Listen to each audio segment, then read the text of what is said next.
और चलिए बात स्पेशल रिपोर्ट की करते हैं। योगी आदित्यनाथ के बंगाल में दिए बयानों से तहलका मचा हुआ है। पूरे बंगाल में योगी आदित्यनाथ की चर्चा हो रही है। बीजेपी का आरोप है कि टीएमसी वाले योगी की बंगाल में एंट्री के बाद इतने गुस्से में है कि योगी की सभा से लौट रहे बीजेपी कार्यकर्ताओं पर जानलेवा हमला तक करवा दिया। सवाल इस बात को लेकर है कि योगी के बंगाल के दौरे ने क्या टीएमसी कैडर को परेशान करके रखा है? क्या योगी की रैली से लौट रही बस पर पत्थरबाजी टीएमसी की हताशा को दिखा रही है? जवाब आपको इस एक्सक्लूसिव रिपोर्ट में मिलेगा।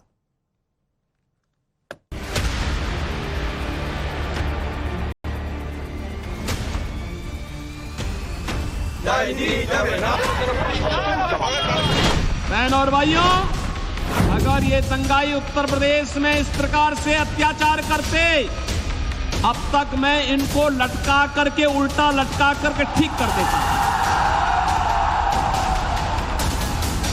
और वह हाल इनके कर देते, इनकी 7 पीढ़ियां भूल जाती कि दंगा कैसे होता है। 7 पीढ़ियां भूल जाती। पश्चिम बंगाल के बहरामपुर में योगी आदित्यनाथ ने अपने अंदाज में दंगाइयों को चेतावनी दी। उसका आफ्टर इफेक्ट ये हुआ कि बंगाल में दंगा गैंग ने अपना नया मोर्चा खोल दिया, वो भी योगी की रैली से लौट रहे बीजेपी कार्यकर्ताओं के खिलाफ।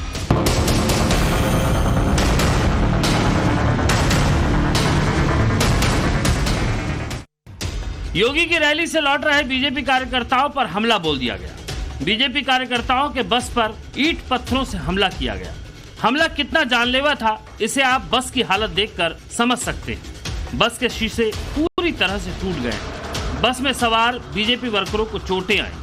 बीजेपी कार्यकर्ताओं ने इस हमले का आरोप तृणमूल कांग्रेस पर लगाया है। बीजेपी का आरोप है कि यह हमला योगी आदित्यनाथ की उस वार्निंग के रिएक्शन में किया गया है जिसमें उन्होंने मुर्शिदाबाद हिंसा के दंगाइयों को चेतावनी दी थी। आखिर बंगाल में रामनवमी के अवसर पर और बैसाखी के अवसर पर दंगे क्यों हुए, मैं बंगाल की सरकार से पूछना चाहता हूं। मैं यही पूछना चाहता हूं। और इन दंगाइयों के खिलाफ यहां की सरकार ने कार्रवाई क्यों नहीं की?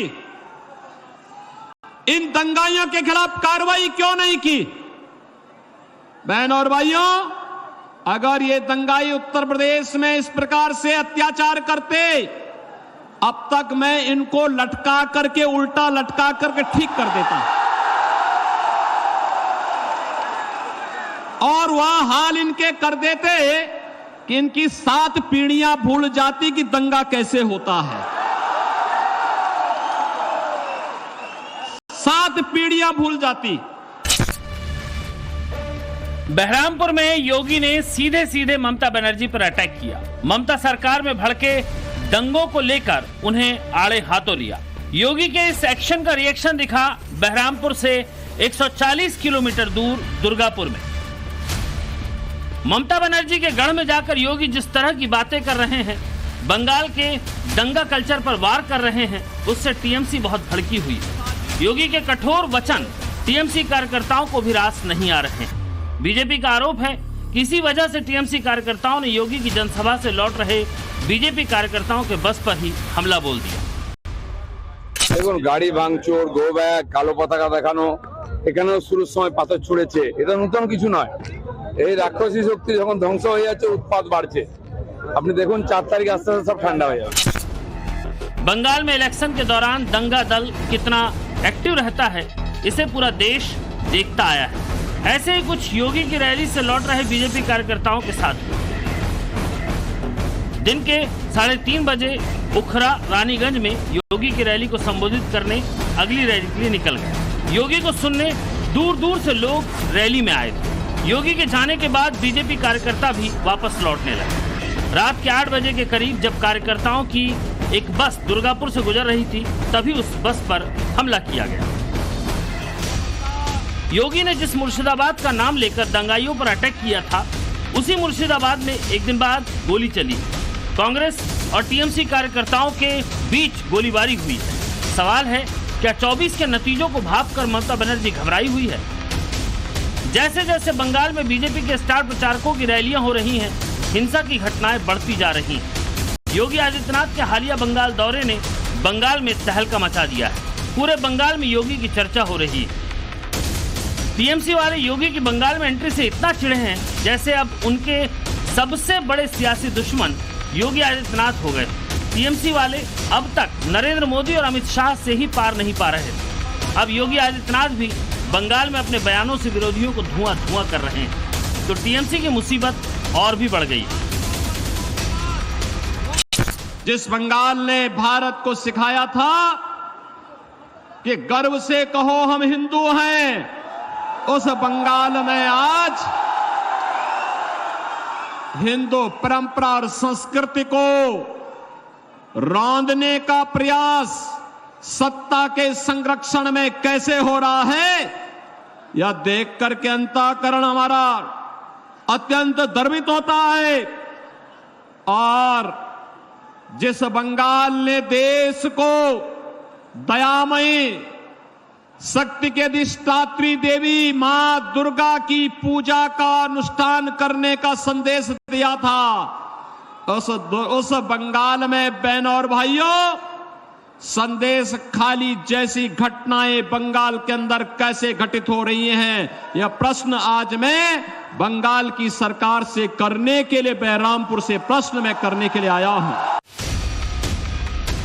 इससे इनकार नहीं किया जा सकता कि ममता बनर्जी की पार्टी को सीएम योगी की ये बातें बहुत चुभी होंगी। बंगाल के चुनाव प्रचार में योगी की एंट्री से ममता पहले से ही चिढ़ी हुई। ममता बनर्जी पहले से ही योगी मॉडल पर सवाल उठाती आई, लेकिन योगी बंगाल की अपनी रैलियों में ममता बनर्जी की पार्टी से संदेश खाली से लेकर बंगाल में डेमोग्राफी चेंज पर तीखे सवाल कर रहे हैं।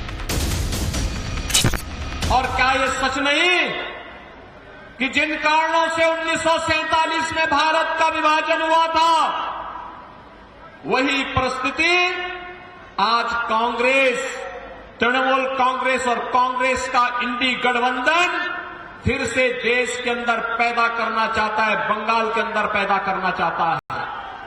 ये जनसांख्यिकी असंतुलन, डेमोग्राफी को चेंज करने का जो कुत्सित प्रयास हो रहा है, मुझे देखकर आश्चर्य होता है। वीरभूमि पार्लियामेंट्री कॉन्स्टिट्यूंसी में 3 असेंबली कॉन्स्टिट्यूंसी आती हैं, जिसकी डेमोग्राफी पूरी तरह चेंज हो चुकी है। मंगलवार को योगी बंगाल में थे तो अमित शाह भी बंगाल में थे। अमित शाह ने बंगाल के पूर्व वर्धमान में चुनावी रैली की।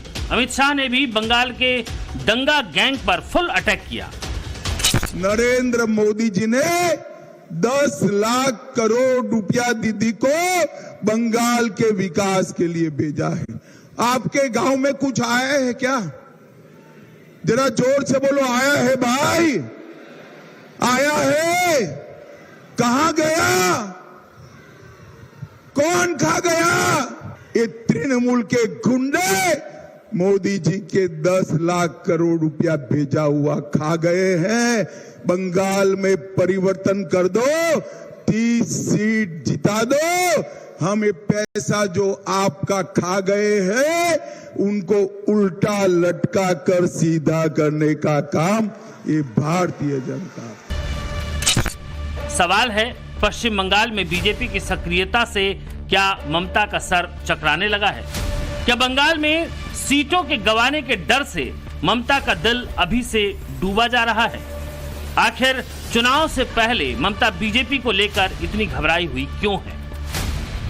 একটা দাঙ্গাবাজ পার্টি হচ্ছে বিজেপি, আর তাতে সাথ দিয়েছে কংগ্রেস সিপিএম।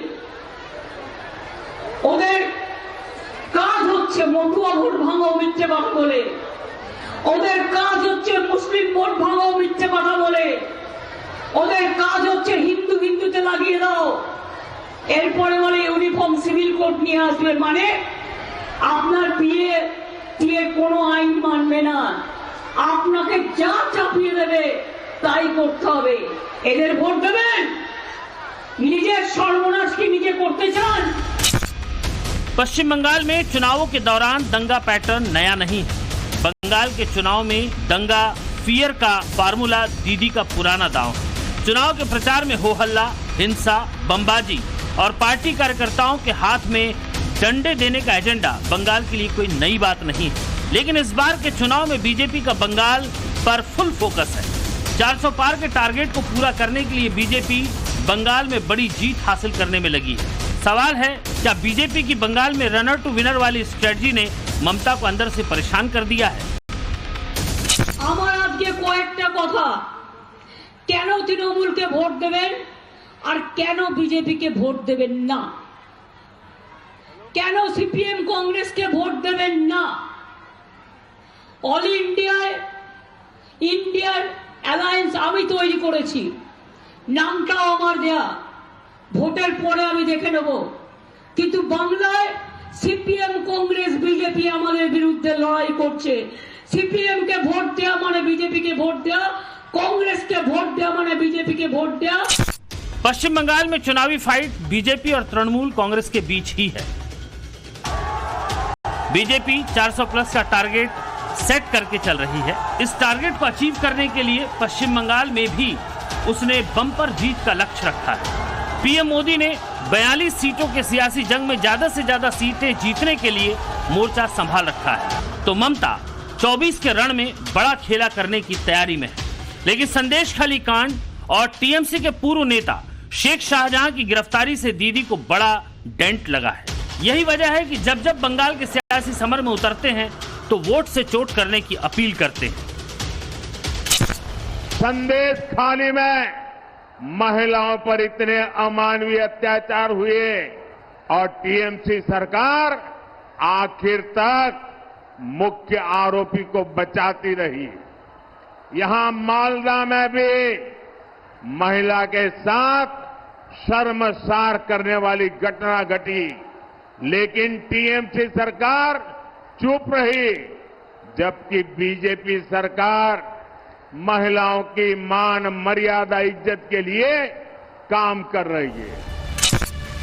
बंगाल का सियासी संग्राम अगर टीएमसी और बीजेपी के बीच आर पार का है तो राजनीति के गहरे रहस्यों को भी समेटे हुए है। 2019 के लोकसभा चुनाव में बीजेपी ने बड़ा सरप्राइज बंगाल में दिया था और दीदी से सीधे लोहा लेते हुए 40% वोट बटोरे थे, जो 2014 में 17% पर सिमटा हुआ था।